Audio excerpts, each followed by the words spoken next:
Assalamualaikum warahmatullahi wabarakatuh. Terima kasih telah menyaksikan tutorial yang sederhana ini, di mana saya akan membuat sebuah bangunan yang sederhana, yaitu bangunan rumah beserta detail-detailnya seperti pintu, jendela, dan lain-lainnya. Saya juga akan memperkenalkan fungsi-fungsi tools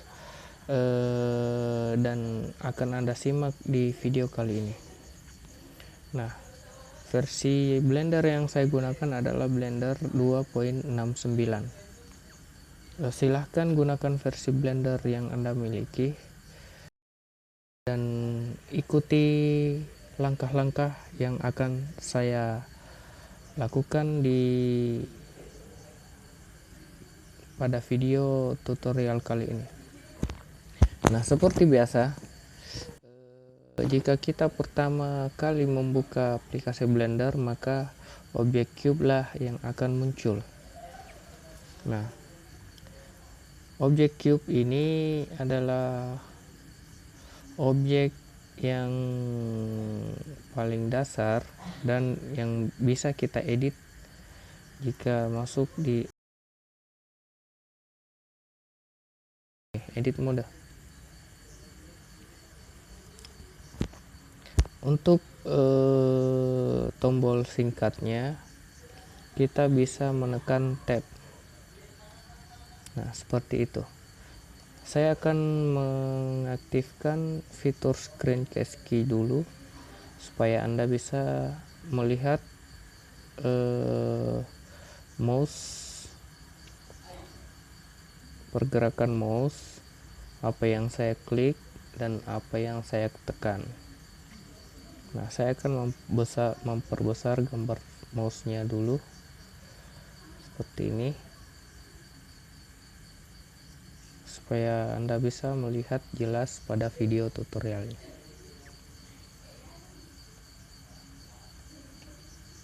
Begitu pula dengan ukuran tombol yang saya tekan yang akan muncul di layar. Nah, tentu bagi yang belum pernah sama sekali menggunakan aplikasi ini, saya akan menjelaskan sedikit demi sedikit tentang bagaimana menjalankan aplikasi Blender ini. Nah, perlu kita ketahui bahwa objek cube ini adalah objek yang bisa kita edit. Untuk menyeleksinya, kita perlu menekan tombol kanan pada mouse untuk memilih. Nah, sebagai contoh, kita memilih cube ini, maka klik kanan di objek cube-nya atau objek lampu ini ataupun objek kamera ini. Nah, perlu diingat untuk memilih objek, kita harus mengklik kanan pada objek, bukan klik kiri. Karena apabila klik kiri, maka kursor 3 dimensi yang ini akan berpindah seperti itu. Nah, objek 3 dimensi, kursor 3 dimensi ini adalah posisi apabila kita menambahkan suatu objek. Nah, jika kita menambahkan objek misalnya di sini. Nah, apabila kita menambahkan objek, maka objek yang baru itu akan muncul tepat di tengah-tengah kursor 3 dimensi itu. Nah, kita ulang. Menggunakan Ctrl Z untuk undo dan Ctrl Shift Z untuk redo. Nah, kita undo.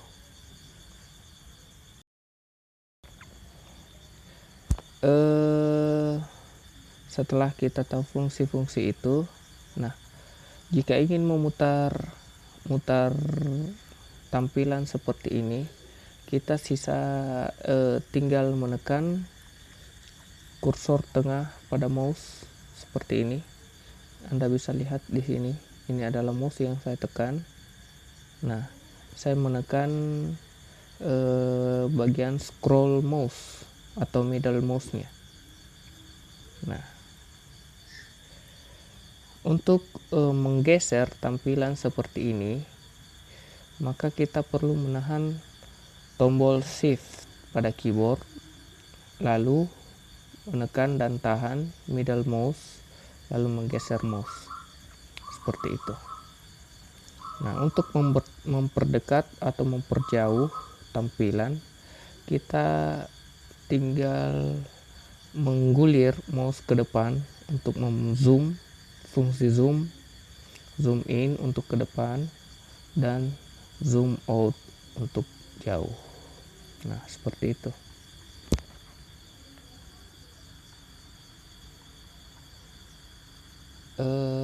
Selanjutnya kita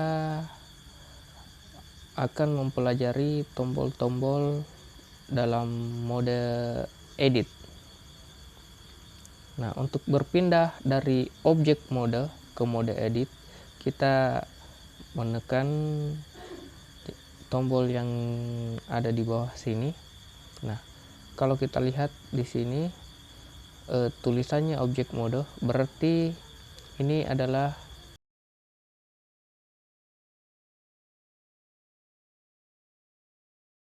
objek dasar yang belum diedit.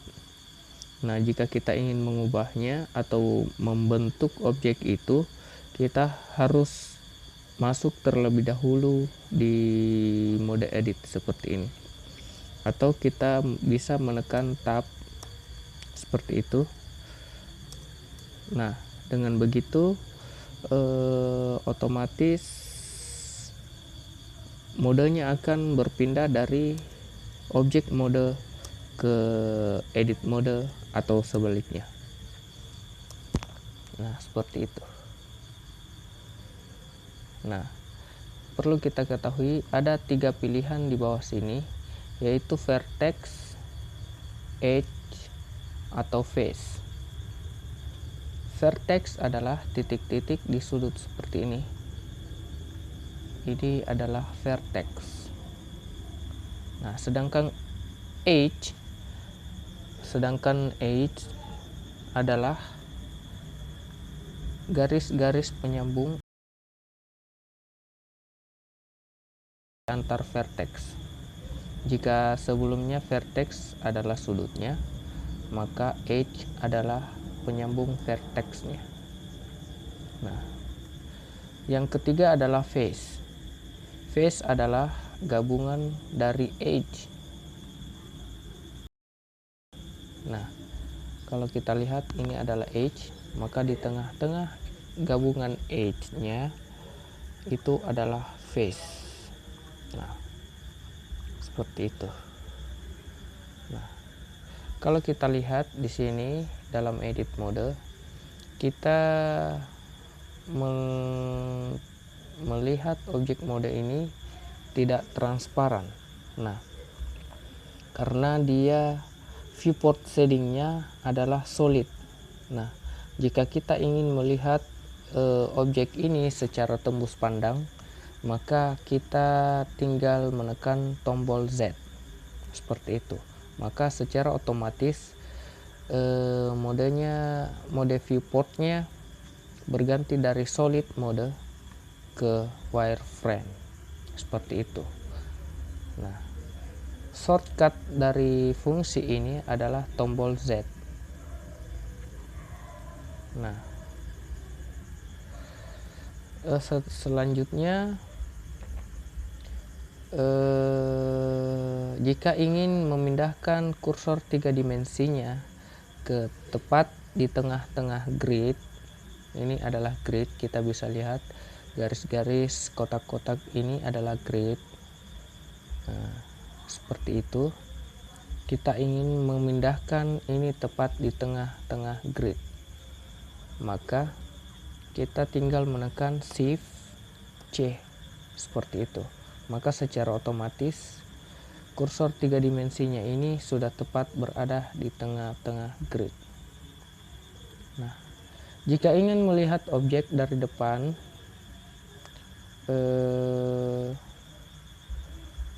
kita tinggal menekan pada numpad.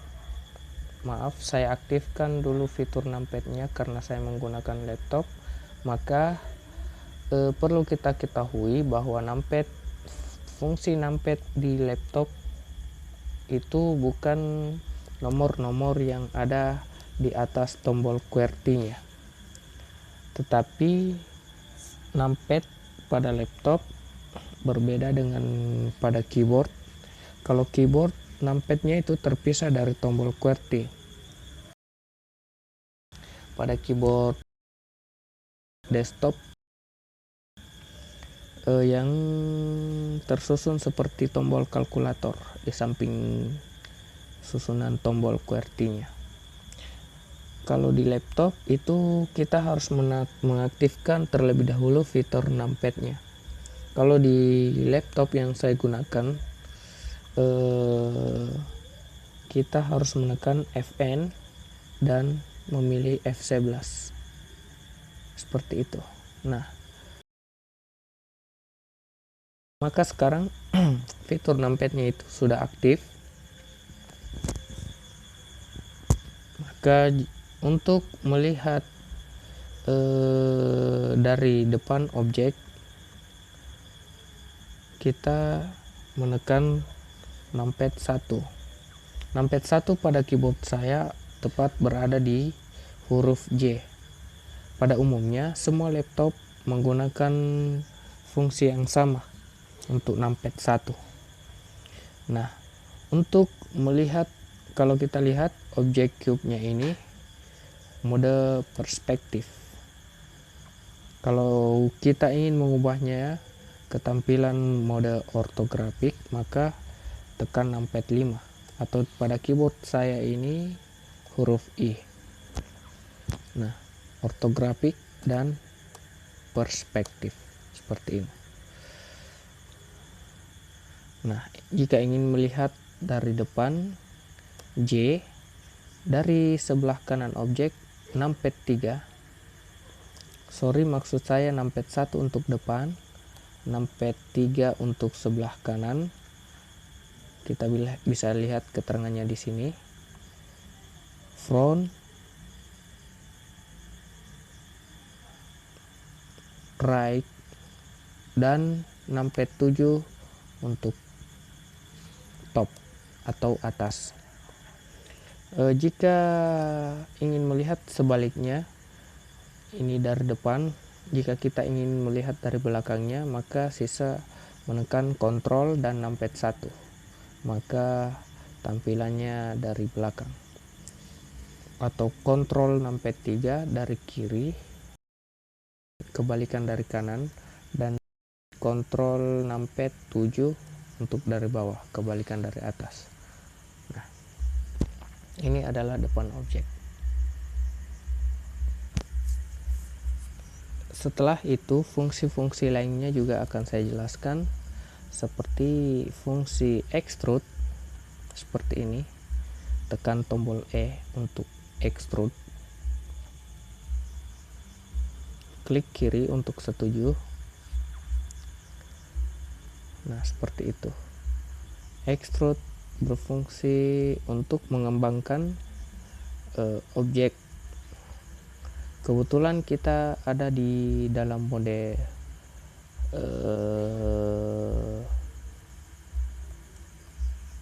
mesh select, modenya berada pada mesh face seperti itu.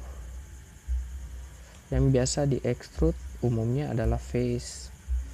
Nah, jika kita extrude lagi, dia akan mengembang ke arah tertentu. Nah, seperti itu.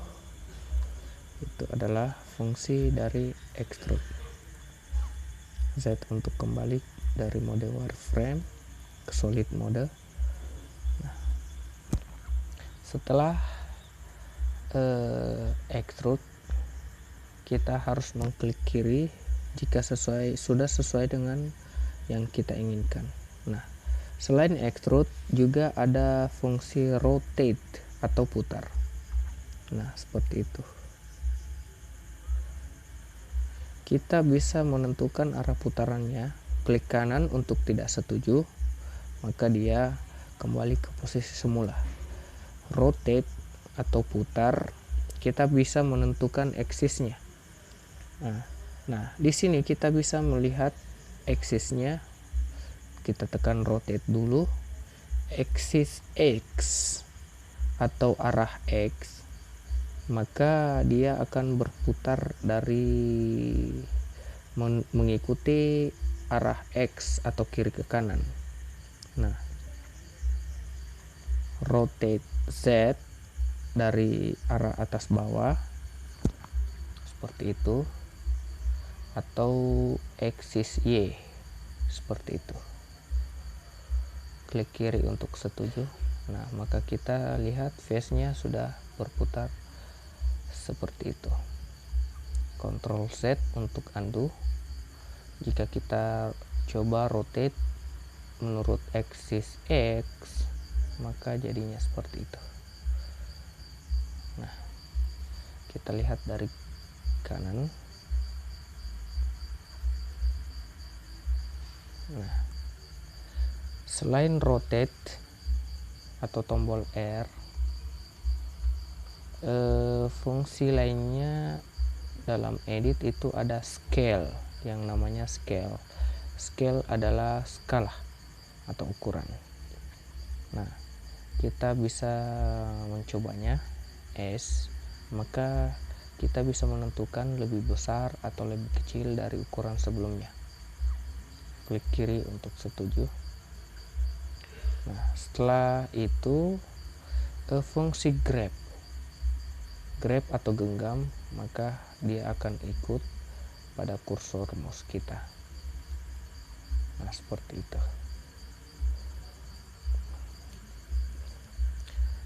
Selanjutnya kita harus mengulangnya lagi. Tadi grab untuk genggam atau untuk menggeser mengikuti arah kursor mouse. Terus extrude untuk mengembangkan, kita juga bisa memilih aksisnya, extrude X, Z, atau Y. Selanjutnya ada rotate atau putar aksis Z, X, atau Y. Terus skala atau scale pada tombol S. Nah, dan yang terakhir kita harus jika ingin menghapus apa yang kita seleksi, maka kita tinggal menekan tombol X. Nah, kita bisa menentukan hapus apanya. Jika face, maka face-nya yang hilang. Kalau kita memilih edge, maka keempat edge tadi yang menggabungkan face-nya yang kita seleksi akan hilang, ikut hilang. Jika kita menghapus vertex-nya, maka keempat vertex-nya yang mengikat face akan hilang. Nah, vertex ini akan hilang dengan otomatis, tidak ada yang menyambungkan edge juga face-nya. Maka jika kita menghapus vertex, maka semua objek yang mengikut ke vertex itu akan hilang. Seperti itu. Nah, itu mungkin fungsi yang paling dasar. Untuk seleksi, tekan A untuk menyeleksi semuanya, semua yang ada pada objek. A untuk hapus seleksi semuanya. Deselect untuk seleksi atau deselect untuk pilih semua atau menghapus semua pilihan, itu A. Untuk B, kita bisa menyeleksi bentuk kotak. Nah, jadi area seleksinya itu berbentuk persegi 4 seperti itu. Nah, A untuk hapus semua, terus C untuk seleksi seperti mode brush. Seperti mode brush maksud saya. Nah, seperti itu kita bisa menyeleksi. Jadi A untuk seleksi, B untuk seleksi bentuk persegi seperti itu, atau biasa dikenal dengan blok, atau C untuk seleksi seperti mode brush. Nah, seperti itu.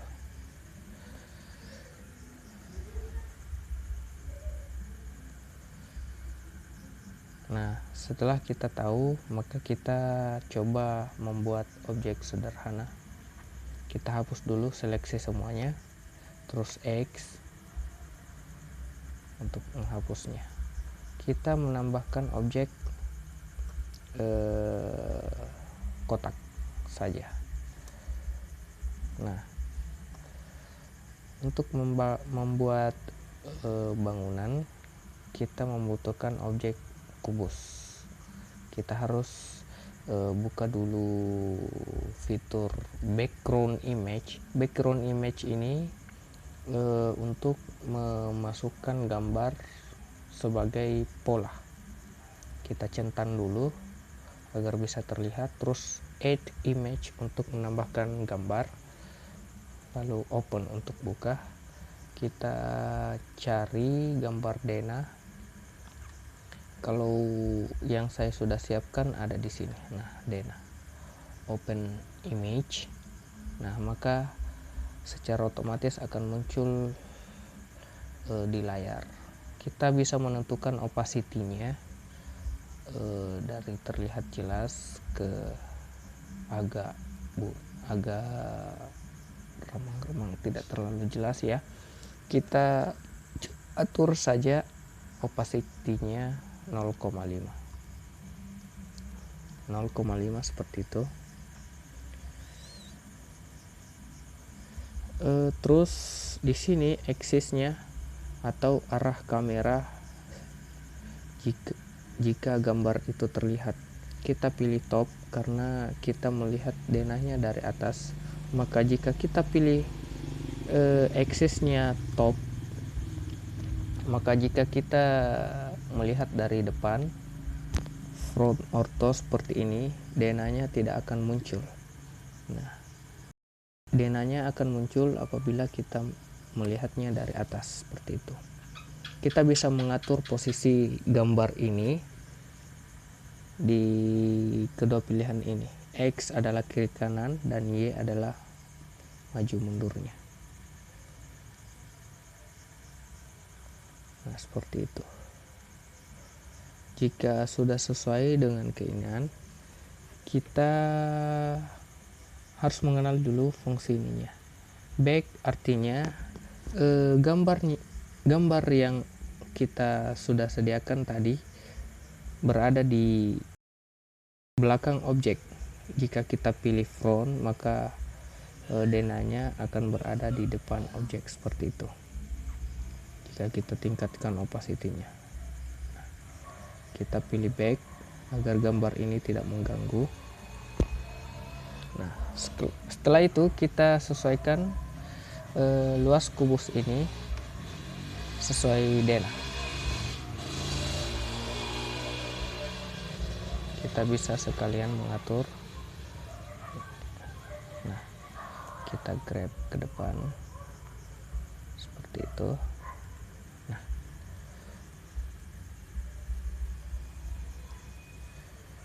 untuk menghilangkan atau memunculkan opsi ini, kita menekan tombol N atau tombol tools di sini itu menekan tombol T, N atau T.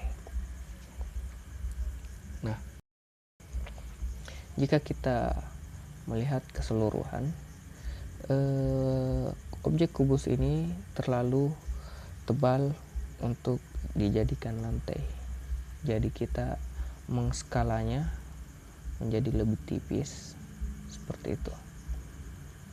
Nah, jika kita sudah memiliki objek lantainya dan kita perlu mengembangkannya, memberi dinding di lantai itu. Nah, untuk membagi objek dasar dalam mode edit, kita harus menekan Ctrl R. Maka kita bisa lihat akan muncul garis pembagi seperti ini. Ini satu garis pembagi. Jika kita ingin menambahkan garis pembaginya, maka kita tinggal scroll pada mouse, menentukan berapa baris yang kita perlukan. Nah, yang saya perlukan saat ini adalah 2 garis. Lalu kita klik kiri untuk setuju. Untuk meletakkannya ke tengah, kita supaya seimbang, maka kita perlu mengklik kanan seperti itu. Nah, kita ingin menskalanya agar ada posisi untuk memberi tembok nanti di sini dan di sininya. Nah, kita skala kiri kanan, skala X, tekan shift untuk jika ingin menggeser tidak terlalu banyak, lepas jika ingin menggeser banyak, seperti itu, menggeser pelan atau menggeser cepat. Klik kiri jika setuju. Nah, terus kita memberi Ctrl R lagi, kita perlu 2 garis, dan di skala maju mundur, skala Y seperti itu, kita letakkan di tengah. Ctrl R lagi, kita perlu 1, letakkan di belakang. Ctrl R, kita perlu 2, skala lagi, skala Y, ketik S lalu Y, klik kiri, terus kita grab ke depan G, Y, seperti itu. Kita perlu 2 lagi di sini, lakukan berulang-ulang hingga objek kita bisa sebut ini sebagai garis dinding-dindingnya. Kita geser ke arah kiri, GX. Nah, sisa beri dinding di samping ini, skala X. Terus kita geser X, G, grab X, seperti itu. Nah, jika kita berpindah ke solid mode, tekan tombol Z, terus A supaya semua seleksinya hilang. Kita sudah mendapatkan beberapa garis untuk nanti di extrude naik supaya menjadi dinding. Kita harus berpindah dulu dari pilihan vertex ke face, atau kita tinggal tekan Ctrl Tab lalu pilih face. Kita seleksi face yang ingin kita jadikan dinding seperti ini. Jika ingin menyeleksi lebih dari 1, tekan shift. Nah, jika ingin menyeleksi langkahi, tekan Ctrl lalu klik kanan ke posisi yang kita inginkan seperti ini. Nah, kita perlu kita perlu menambahkan 2 garis lagi di sini. Terus kita skala Y. Nah, terus geser ke belakang, kita pilih select modenya vertex, terus seleksi A untuk hapus seleksi, B untuk menyeleksi, dan kita pilih ini, terus kita geser sedikit ke samping. Nah, seperti itu. Kembali lagi, tekan Z untuk berpindah dari wireframe ke solid mode. Kita ingin memilih face nya lagi. Nah, lakukan seperti tadi, tahan saja kontrol agar terseleksi melangkah seperti itu sekaligus. Seleksi face ini, tekan shift untuk menyeleksi agar semua kita bisa menyeleksi satu persatunya.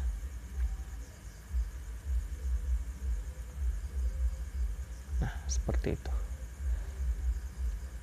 Setelah kita menyeleksi